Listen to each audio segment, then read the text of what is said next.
Hello, Algebra 2 class. In this video, I'm going to cover Chapter 6, Section 4.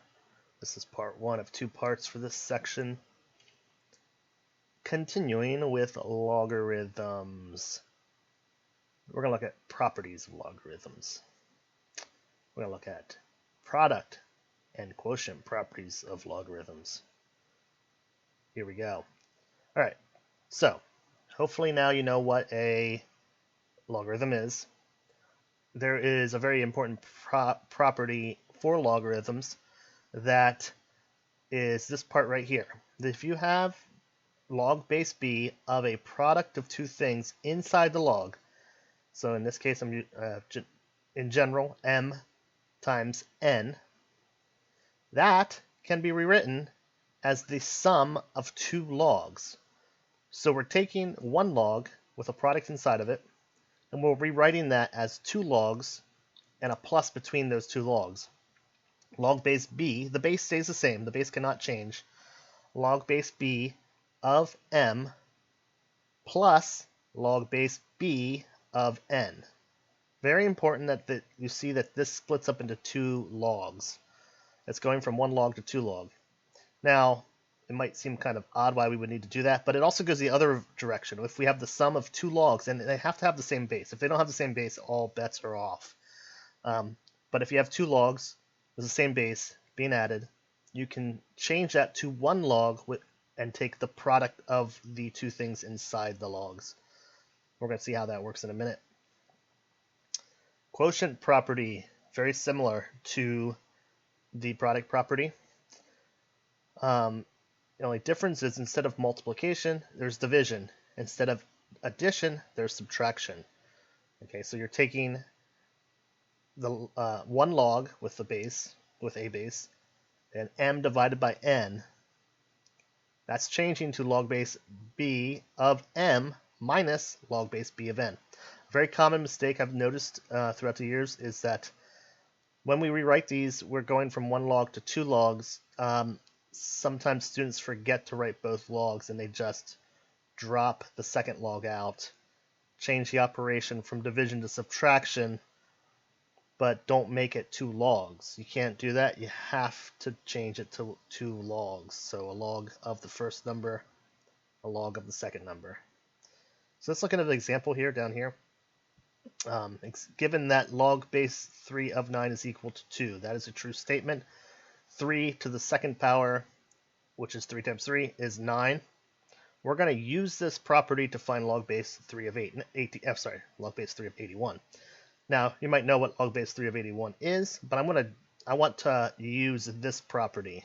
I want to use this right here specifically to find the answer. So what I can do is I can take log base 3 of 81, and I can write that as log base 3 of 9 times 9, because 81 is 9 times 9.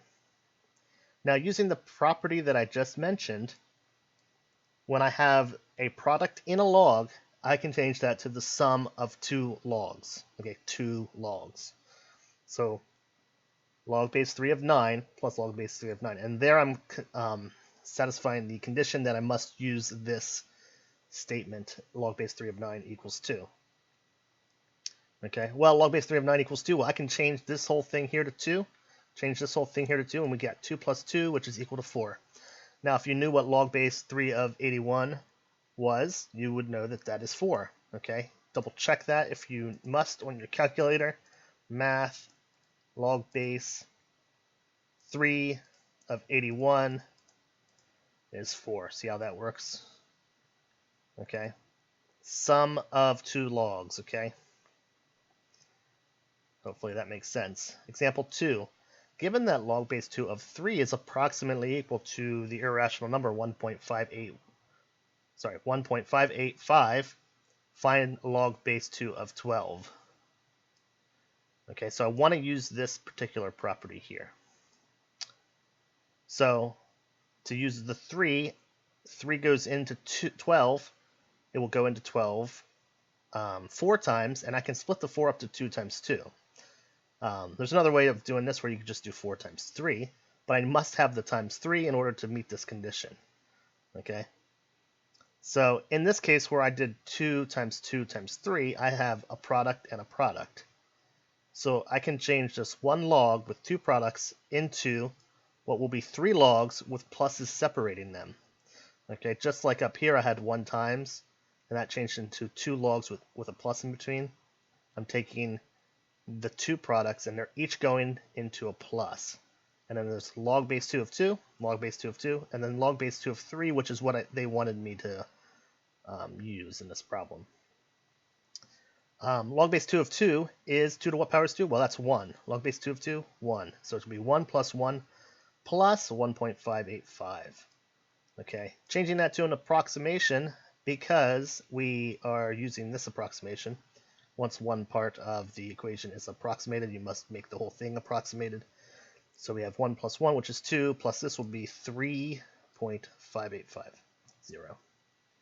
Okay, if you did this problem and rather than doing 2 times 2, you just did 4 times 3, which would be acceptable by the conditions. It just wants you to use a log base 2 of 3. It doesn't say what the other number has to be. Well, then you'd have log base 2 of 4. Log base 2 of 4. 2 to what power gives you 4 would be 2, so it'd be 2 plus the 1.5 approximation, and you'd still get the same answer. Hopefully that makes sense. All right, going the opposite direction, like I warned you about earlier. So, if I am given 2 logs, see I'll have 2 logs, you cannot do anything at all, ever, with these logs if they do not have the same base. Okay, so base 2, base 2. If they didn't have the same base, you would be done. Okay, same base is essential. Okay. All right, log base 2 of 10 minus log base 2 of 5. 2 to what power gives me 10? That is not easy because, sorry, that's not obvious, I should say, because 2 to the 3rd power gives me 8, 2 to the 4th power gives me 16. 10's not a nice number. It's not a clean number, okay? Log base 2 of 5, same thing. 2 to the 2nd power is 4, 2 to the 3rd power is 8.